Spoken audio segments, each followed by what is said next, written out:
Luke. The morning air was still, and the forest felt like it was holding its breath. It was the kind of calm that only came at dawn, before the world got too loud. I adjusted my pack, slung it over one shoulder, and took a few slow steps toward the clearing where I'd spotted the deer the day before. There was no rush.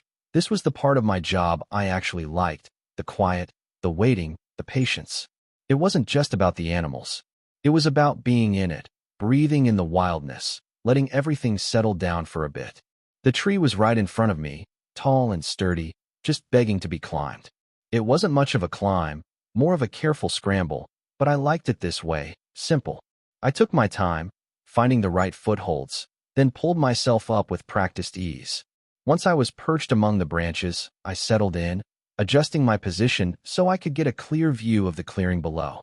The ground felt far away now, a soft patchwork of moss and leaves, and the trees around me stood like sentinels, keeping watch. I allowed myself a moment to breathe, to just be. The only sounds were the soft rustling of the leaves and the distant calls of birds. I could feel the sun creeping up, warming my face and shoulders through the gaps in the branches. It wasn't a bad place to spend a few minutes.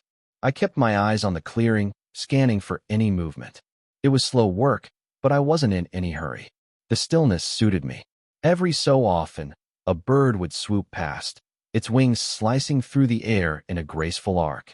I couldn't help but watch them, fascinated by the way they moved. There was something so free about it, the effortless glide, the way they could just exist in the moment, no questions asked. I took in a deep breath and let the quiet settle into me. It was moments like these, up in the tree, far from everything, that reminded me of how much I needed this.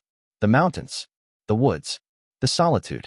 Everything in my life had been so chaotic for so long. People, relationships, emotions, commitments. There was no space for the calm I craved. But up here, it was different. The world didn't demand anything of me. It was just me, the trees, and the sky, with no expectations and no rush.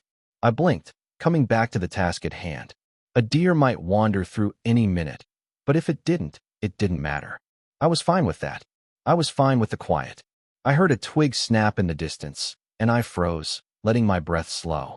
I kept my eyes trained on the clearing below, fingers wrapped around the branch, steady. I was calm, focused but calm.